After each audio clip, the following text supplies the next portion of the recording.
तो wave theory ने क्या किया, वेव थ्योरी ने तुम्हारे पास क्लेम किया कि if a sufficiently intense beam of light is incident on surface, electrons will be emitted however low the frequency is. ठीक है, अब फोटो इलेक्ट्रिक इफेक्ट आ गए। इन्होंने कहा हो गया तुम्हारा, अब मेरी बात सुनो। मैंने कहा हाँ सुनाओ।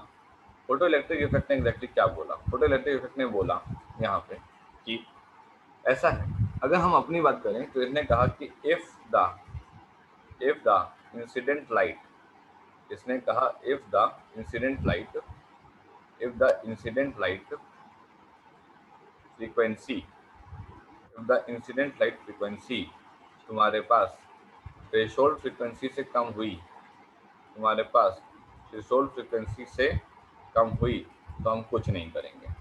ठीक, no electrons will be emitted, no electrons will be emitted. इसने कहा जो फोटो इलेक्ट्रिक इफेक्ट तो तुम्हारे पास एक्सपेरिमेंट हुआ था, उसमें हमको ये पता लगा कि अगर हम ये कह रहे हैं कि for sufficiently intense beam of the light is incident on a surface, electrons will be emitted however low the frequency is, चाहे कितनी भी छोटी क्यों ना फ्रीक्वेंसी हो, कोई फर्क नहीं पड़ता। फोटो इलेक्ट्रिक इफेक्ट ने कहा कि अगर इंसिडेंट लाइट की फ्रीक्वेंसी कहीं अगर थ्रेशोल्ड फ्रीक्वेंसी से कम आ गई, तो कोई तुम्हारे पास इलेक्ट्रॉन्स एमिट नहीं होगा, जो चाहे वो कर लो।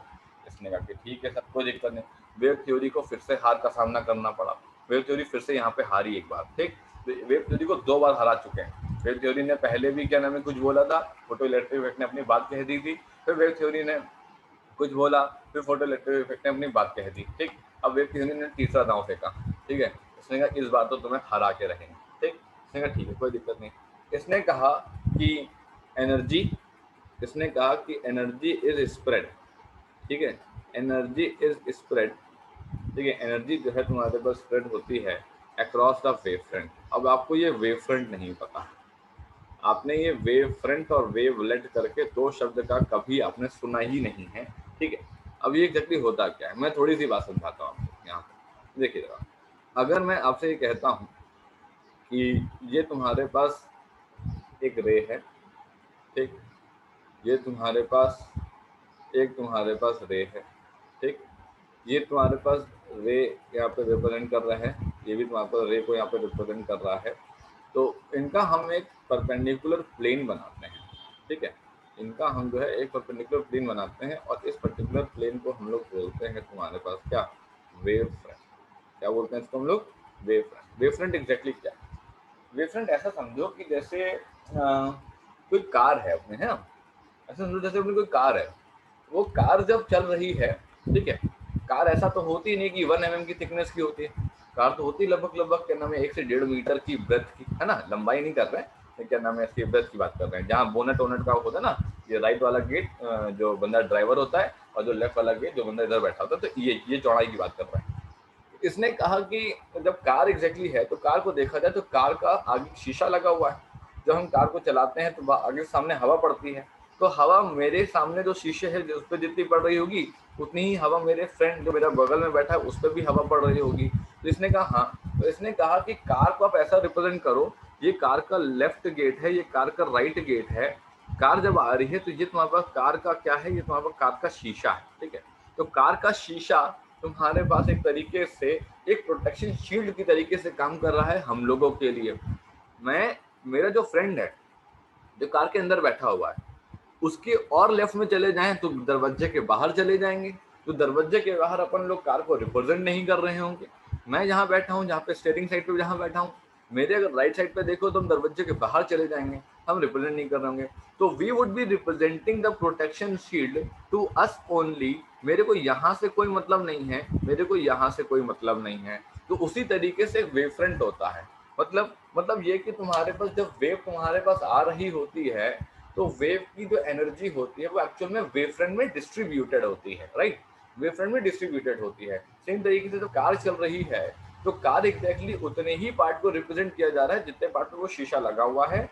ठीक है, कार के राइट साइड पे बाहर, कार के लेफ्ट साइड पे बाहर जो है वो तुम्हारे पास वो जोन नहीं है जहाँ पे तुम्हारे पास शीशा लगा हुआ है। तो इसका मतलब है शीशा लगा हुआ है सिर्फ और सिर्फ इतने पोर्शन में, तो इतने पोर्शन में हम कार को रिप्रेजेंट कर रहे हैं, इसको नहीं रिप्रेजेंट कर रहे हैं और इसको रिप्रेजेंट नहीं कर रहे हैं।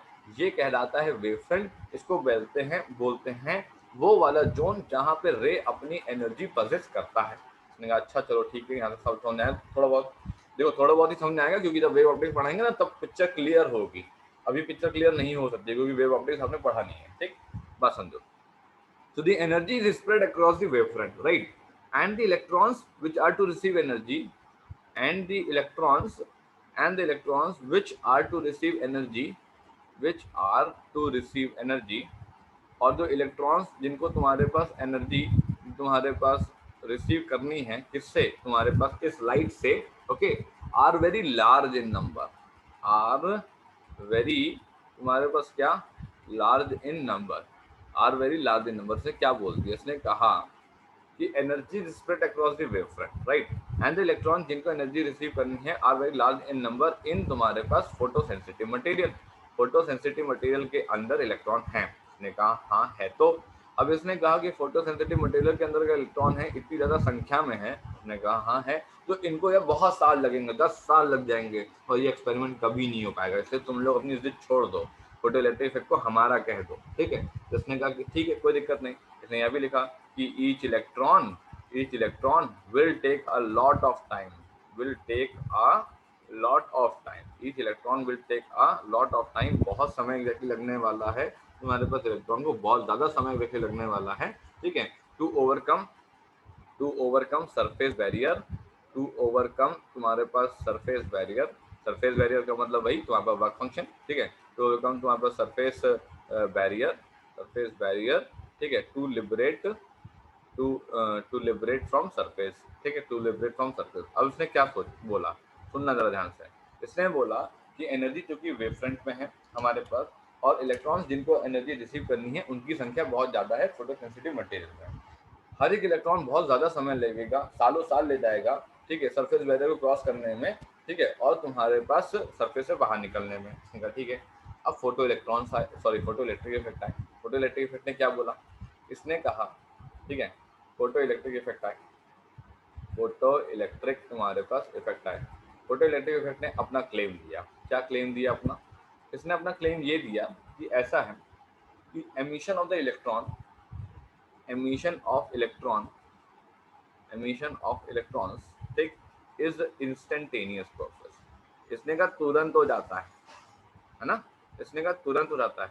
पहले के समय तुमको याद होगा जब तुम बहुत छोटे थे, हो सकता है याद भी ना हो, ठीक, जब तुम बहुत छोटे थे तुमको याद होगा कि जब सिम लिया करते थे तुम्हारे पेरेंट्स, सिम है ना, मोबाइल वाला सिम लिया करते थे, तो that was the long process, वो एक लॉन्ग प्रोसेस होता था, we used to submit our documents, ठीक है, we used to get it with the SIM, ठीक है, that SIM will be activated in 24 hours और द 48 आवर्स, ठीक है।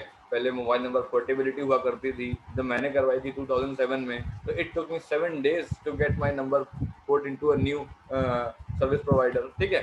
आज के समय क्या होता है, आज के समय दिया 5 मिनट के अंदर सिम एक्टिवेट हो गया, आज के समय मोबाइल नंबर पोर्टेबिलिटी करनी है, वहाँ से कोड आया, 5 मिनट के अंदर पोर्ट हो गया, या 2-3 घंटे के अंदर पोर्ट हो गया।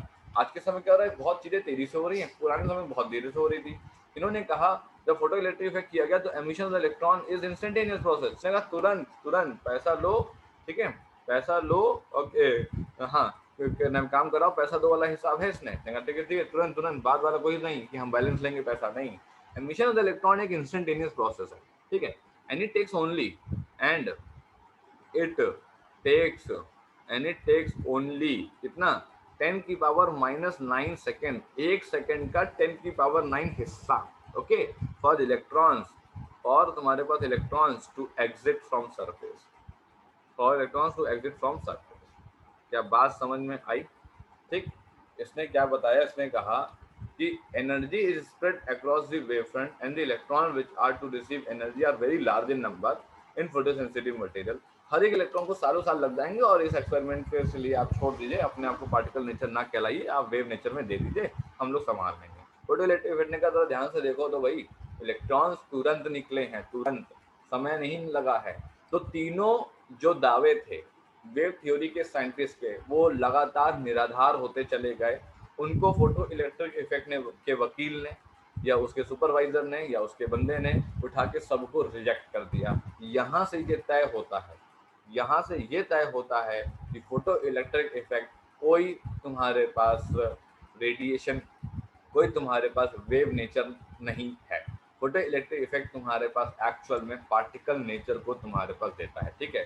So these all claims, these all claims proves, these all claim proves PEE as particle nature.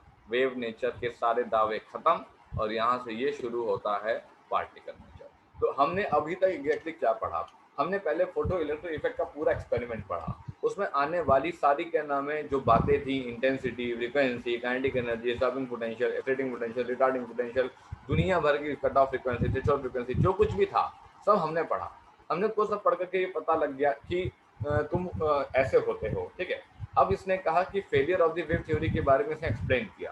Failure of the wave theory में इसने बताया कि वेव थ्योरी पूरी तरीके से असफल हुई है फोटो इलेक्ट्रिक इफेक्ट को अपनी कामयाबी में इंक्लूड करने के लिए। उनके पास ऑलरेडी 3 बड़ी कामयाबी हैं, ठीक है, इंटरफेरेंस, डिफ्रैक्शन और तुम्हारा पोलराइजेशन, और वो फोटो इलेक्ट्रिक इफेक्ट को भी अपना ही बनाने वाले थे और ऐसा करने में वो नाकामयाब हो गए, ठीक। Photo electric effect wave theory के नेचर में नहीं आया, photo electric effect particle nature पे आ गया। तो पार्टिकल नेचर के बारे में तो अब तक कुछ बताया ही नहीं आपने। हाँ, आगे डिस्कशन शुरू होगा। अब यहाँ से इस संवाद में कूदेंगे मिस्टर आइंस्टाइन, ठीक है। अब मिस्टर आइंस्टाइन अपनी कुछ बातें रखेंगे और आइंस्टाइन इस बात को प्रूव कर देंगे कि photo electric effect wave theory नहीं है, फोटो इलेक्ट्रिक इफेक्ट एग्जैक्टली तुम्हारे पास पार्टिकल नेचर है, ठीक है। तो 2 मेजर लोग पार्टिकल नेचर में आते हैं, एक तो ये फोटो इलेक्ट्रिक इफेक्ट, और एक तुमने जो क्लास याद है, तुमने पता नहीं क्लास 11 में शायद ध्यान नहीं पढ़ाया कि नहीं पढ़ाया मैंने, रेडिएशन में ब्लैक बॉडी रेडिएशन है, वीन्स डिस्प्लेसमेंट लॉ के पहले, वीन्स डिस्प्लेसमेंट लॉ के पहले जो एक ब्लैक बॉडी रेडिएशन वाला पार्ट था, जो रेडिएशन वाले पार्ट में क्लास 11 में था, थर्मोडायनेमिक्स वाले हिस्से में, वो ब्लैक बॉडी रेडिएशन और ये फोटो इलेक्ट्रिक इफेक्ट, ये दोनों लोग तुम्हारे पार्टिकल नेचर को बिलोंग करते हैं, बाकी वाले लोग जो है तुम्हारे पास वेव नेचर को बिलोंग करते हैं। बात क्लियर हुई भाई? ये बहुत इंपॉर्टेंट है, ये जो तुम्हारे पास फेलियर है ना, ये जो तुम्हारे पास फेल कहाँ गया यार ये, हाँ, ये जो तुम्हारे पास ये बहुत इंपॉर्टेंट है, एग्जाम में आता है 3 मार्क्स का। ब्रीफली एक्सप्लेन, ठीक है, briefly explain why the wave theory failed to claim photoelectric effect as the wave nature. So you need to give दलील, आपको दलील देनी पड़ेगी वेव थ्योरी के हिसाब से, और फोटो इलेक्ट्रिक इफेक्ट के हिसाब से उस दलील को कैसे काटा गया ये भी बताना पड़ेगा, और तीनों लोगों को ठीक से एक्सप्लेन करना पड़ेगा, then only you will get proper marks. अब मैंने इतना लंबा लंबा लिखा है, तुम अपनी लैंग्वेज में कुछ छोटा कर देना, that depends upon your English capability, आपकी अंग्रेजी के हिसाब से वो डिपेंड करता है कि आप उसको कैसा लिख पाते हो, लेकिन मुद्दे पे बात करना, मुद्दे से बात मत हटका देना कि सर अंग्रेजी लिखनी थी मैंने ग्रामर डाल दी, ग्रामर का क्या करेंगे तुम्हारी, तो सही है वहाँ पे तो, ठीक है। चलिए मिलते हैं फिर।